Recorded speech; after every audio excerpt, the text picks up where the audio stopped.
ఇప్పటికన్నా మీరు 10 గంటలు రాగా వస్తారా? చేతులు ఎత్తండి, ఎంతమంది వస్తారో. మళ్ళీ ఒకసారి 8 మంది ఉండదు ఎత్తారు. ఎందుకంటే గంట తర్వాత వచ్చేది కాదు, వాళ్ళకు 1 గంట ఎక్కువే కావాలి. ఎట్లాగమ్మా, ఎలాగా చెప్పండి? దేవుని ఆలయంకి వచ్చేటప్పుడు అదట ఒక సంఘానికి వెళ్తేనట, ఆ సంఘంలో ఆ కాటికి పెట్టుకుందని నువ్వు అయ్యగారు అండట మా సంఘానికి రావద్దండట. ఆ సహోదరి మందరికి వస్తుంది. దేవుడు స్త్రీని ఎందుకు అందంగా తయారు చేశాడు?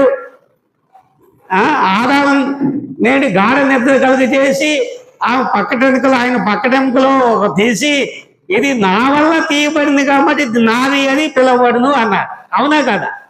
ఎంత అందంగా చేశాడు మరి దేవుడు. ఎందుకంటే స్త్రీని ఎందుకు ఆ విధంగా అందంగా ఉంచాడు? ఆ తయారయ్యేది కూడా ఎవరి కోసం? వివాహం జరిగిన తర్వాత తన భర్త కోసం శృంగారం చేసుకుంటుంది. ఒకవేళ వివాహం కాకపోతే తల్లిదండ్రుల కోసము, తర్వాత దైవజనుల కోసము శృంగారం చేసుకుంటారు. తప్పు లేదు, కాటికి పెట్టుకుంటే రావద్దంట ఇక. అదే వాళ్ళని దేవుడు తయారు చేసింది అట్లా తయారు చేశాడు. మంచిగా దేవుని ఆలయం పోవాలని చెప్తే నువ్వు కాటికి పెట్టుకుంటే రావద్దని అంటే అదేంటంటే అవి కాదు. రావద్దట, కాటికి పెట్టుకుంటే నువ్వు చర్చి రావద్దట. రాదు, మన చర్చికి వస్తుంది ఇప్పుడు. ఎవరో కాదు, గబ్బలగూడలో ఉన్న రాణి రెడ్డి కాదు, అదే మాట. అయితే ప్రియ సహోదర సహోదరి, చిన్నబిడ్డలారా, మీరు సమయాన్ని పాటించకపోతే ఎట్లా? మన గంటలు కొట్టే సంఘం మంద కాదు. గంటలు కొట్టే సంఘాలు ఉన్నాయి, కానీ మన గంటలు కొట్టే సమయం అంటే సమయాన్ని పాటించాలి.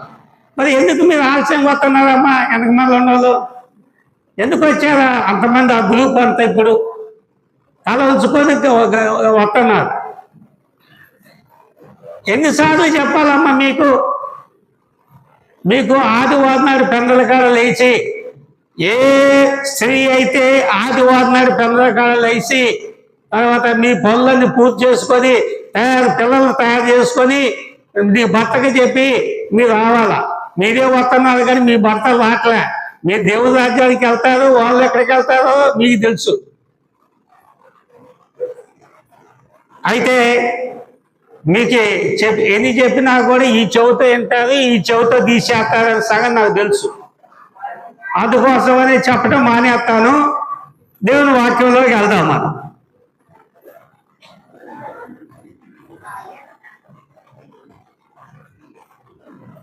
ఈరోజు మన అంశము ఎక్కువసేపు చెప్పను, ఎందుకంటే సమయం లేదు కనమాట.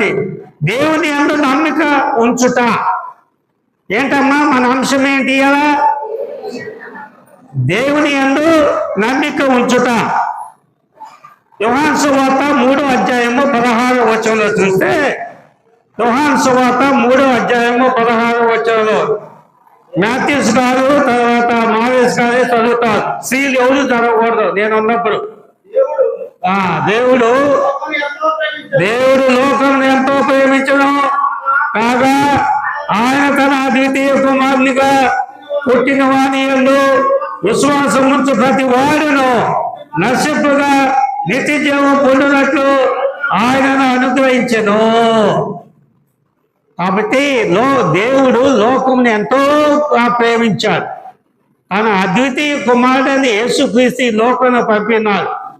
మానవ రూపంలో ఈ లోకానికి వచ్చాడు. నీకును నాకును ప్రభు అన్నాడు. ఆయన సర్వశక్తిమంతుడు. యేసుక్రీస్తు నామంలోనే కార్యములన్నీ జరుగుతున్నవే. ఒకడు స్వస్థత పొందాలంటే యేసుక్రీస్తు నామంలోనే. కాబట్టి తండ్రి దేవుడు అందుకోసమనే యేసుక్రీస్తు పరిశుద్ధాత్ముడు మనతో ఉండి ప్రతి కార్యములు జరిపిస్తున్నాడు. కాబట్టి మనం దేవుని యందు నమ్మిక ఉంచాలా. దేవుని యందు ఎప్పుడైతే నమ్మిక ఉంచుతామో అప్పుడే మనం కార్యములన్నీ సిద్ధం చేయగలము. అదేవిధంగా చూస్తే అపొస్తలుల కార్యము 10వ అధ్యాయము 43వ వచనంలో, అపొస్తలుల కార్యము 10వ అధ్యాయము, ఆయన యందు విశ్వాసం ఉంచు వారెవడో వాడు ఆయన నామం మూలంగా పాత సమాపన పొందినట్టుగా నన్ను గూర్చి సాక్ష్యం ఇచ్చుతున్నారనను. నన్ను గూర్చి సాక్ష్యం ఇచ్చుతున్నారనను. 1వ వచనం. అదే రోమీయులకు రాసిన పత్రిక 9వ అధ్యాయము 33వ వచనం చూస్తే, రోమీయులకు రాసిన పత్రిక 9వ అధ్యాయము 33వ వచనం, ఇదిగో అడ్డురాన్ని అడ్డుబండను సీయోనులో స్థాపించున్నాను. ఆయన యందు విశ్వాసం ఉంచువాడు ఏటమ్మా సిగ్గుపడవాడు. ఆయన విశ్వాసం ఉంచేవాడు సిగ్గుపడడు. కాబట్టి మనము దేవుని అందు విశ్వాసం ఉంచేవాడు మనము సిగ్గుపడము అని ఇక్కడ మనం నేర్చుకుంటున్నాము. అదేవిధంగా యోహాను సువార్త 1వ అధ్యాయము 12వ వచనంలో చూస్తే, యోహాను సువార్త 1వ అధ్యాయము, తన్ను ఎందరు అంగీకరించదో వారందరికీ, అనగా తన నామమునందు విశ్వాసం ఉంచిన వారికి దేవుని పిల్లలవునట్టు ఆయన అధికారము అనుగ్రహించను అంటారు.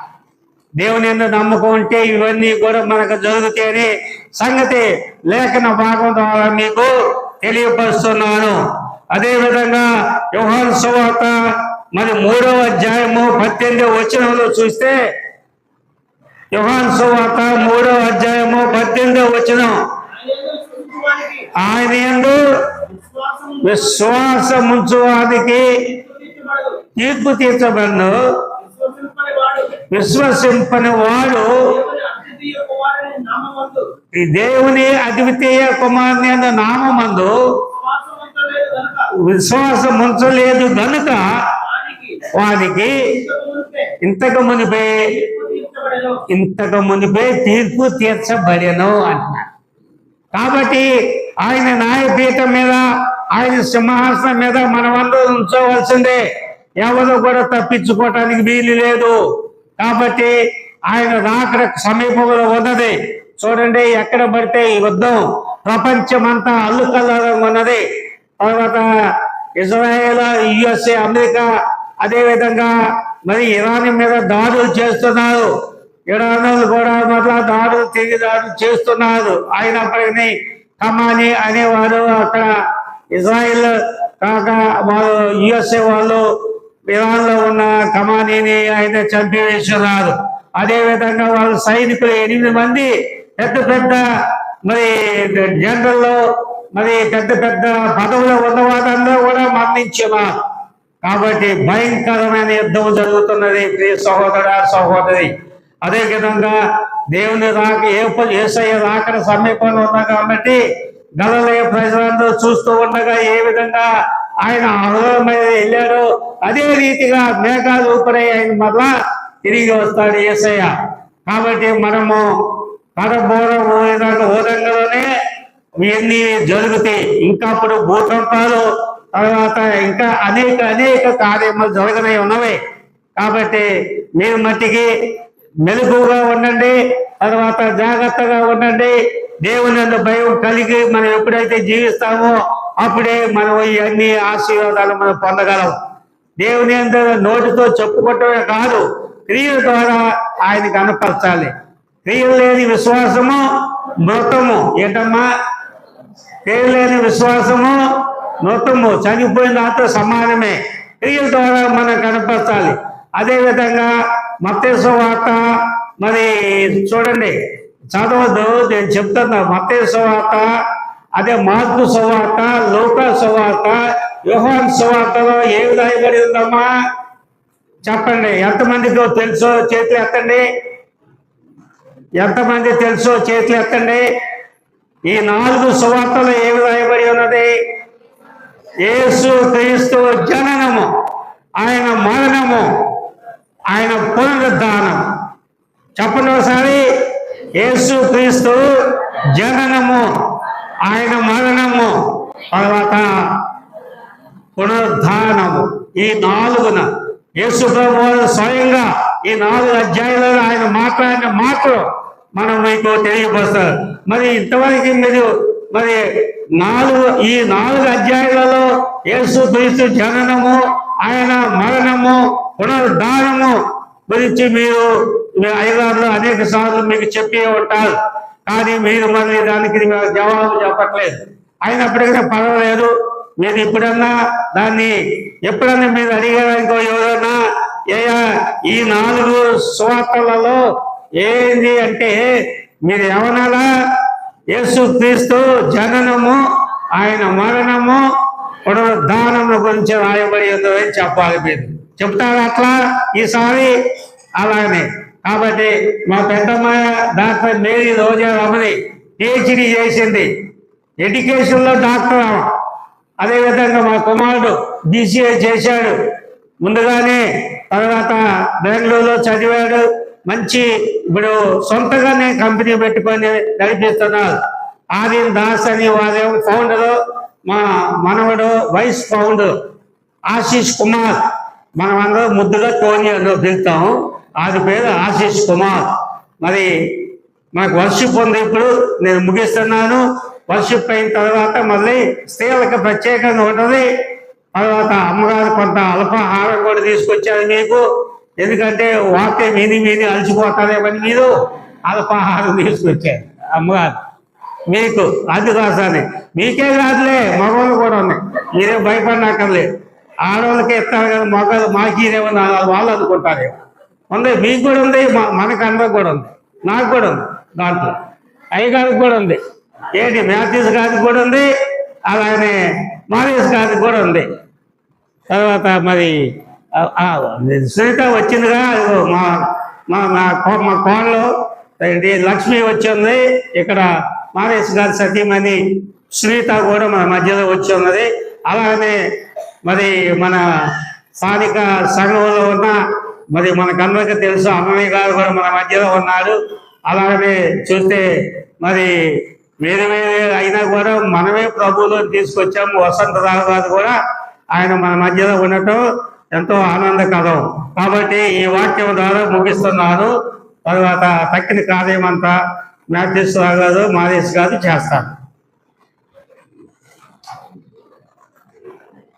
చాలా సంతోషంగా పెద్దలు సంఘ వడవచ్చు దగ్గర దాని గారు దేవుని కుమారుని విశ్వాసం ఉంచాలి. ఆ విధంగా ఉంటేనే మనకు మంచిగా పరలోకంలోనికి స్థానం సంపాదించుకుంటామని సహోదరు చెప్పారు. ఆకుపచ్చని సహోదరులకి మా తరపున సందర్భంలో సమయం లేదు కాబట్టి మొదటిగా ముగించాలని అనుకుంటున్నాము. కూడా చాలా చక్కగా చెప్పిన మాటలు 4-5 నిమిషాలు చాలా చక్కగా చెప్పారు. సువార్తల గురించి మీకు చాలా చెప్పాము. సువార్తల గురించి 4 సువార్తల గురించి నేను బుధవారం చెప్తూ ఉన్నాము. మధ్యలో ఆదివారం చెప్తున్నాము. సహోదరు చెప్పినట్టు, పెద్దలు చెప్పినట్టు 4 సువార్తలు క్రీస్తు యొక్క జననం, మరణం, పునరుద్ధానం గట్టిగా చెప్పాలి. చెప్తే ఇప్పుడు మీకు వాక్యం ఉన్నదని వారికి అర్థమవుతుంది. దయచేసి ఇంకేదైనా ప్రశ్న విషయంలో చెప్పడానికి ప్రయత్నం చేయవచ్చున్నాడు. సరే, ఆదివారం ప్రభు యొక్క శరీర రక్తం కోసం ప్రార్థన చేసుకున్నా ఈ కార్యక్రమాన్ని సోదరుడు దేవుని మారేష్ గారు ఆడవలసిందిగా ప్రభు మనం చేస్తూ ఉన్నాం.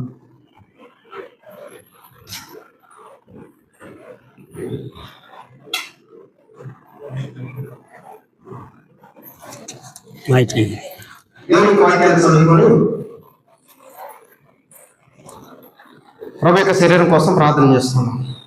కొరింథీయులకు రాసినటువంటి మొదటి పత్రిక 11వ అధ్యాయము 23 నుంచి కొన్ని వచ్చిన చదువుకున్నాం. అపోస్తలుడైన పౌలు కొరింథీయులకు రాసినటువంటి మొదటి పత్రిక 11వ అధ్యాయము 23 నుంచి చదువుకున్నాం. నేను మీకు అప్పగించిన దానిని ప్రభువు వలన పొందితిని. ప్రభు అయిన యేసు తాను అప్పగింపబడిన రాత్రి ఒక రొట్టెని ఎత్తుకుని కృతజ్ఞతాస్తుతులు చెల్లించి దానిని విరిచి, ఇది మీ కొరకైన నా శరీరము, నన్ను జ్ఞాపకం చేసుకున్నకై దీనిని చేయడని చెప్పాను. ఆ ప్రకారమే భోజనమైన పిమ్మట ఆయన పాత్రను ఎత్తుకొని, ఈ పాత్ర నా రక్తం వలన క్రొత్త నిబంధన, మీరు దేనిలోనే త్రాగినప్పుడల్లా నన్ను జ్ఞాపకం చేసుకున్నకై దీన్ని చేయడని చెప్పాను. మీరు ఎరుటను తిని ఈ పాత్రలోనిది త్రాగినప్పుడల్లా ప్రభు వచ్చే వరకు ఆయన మరణమును ప్రచురించుదురు. కాబట్టి ఎవడు అయోగ్యముగా ప్రభు యొక్క రొట్టెను తినునో లేక ఆయన పాత్రలోనిది త్రాగునో వాడు ప్రభు యొక్క శరీరమును గురించి రక్తమును గురించి అపరాధియగును. కాబట్టి ప్రతి మనుషుడు తను తాను పరీక్షించుకొనవలను, అలాగూ చేసి ఆ రొట్టెను తిని ఆ పాత్రలోనిది త్రాగవలను. ప్రభు శరీరమని వివేచింపక తిని త్రాగువాడు తనకు శిక్షావిధి కలుగటకే తిని త్రాగుతున్నాడు. ప్రార్థన చేసుకున్నాం.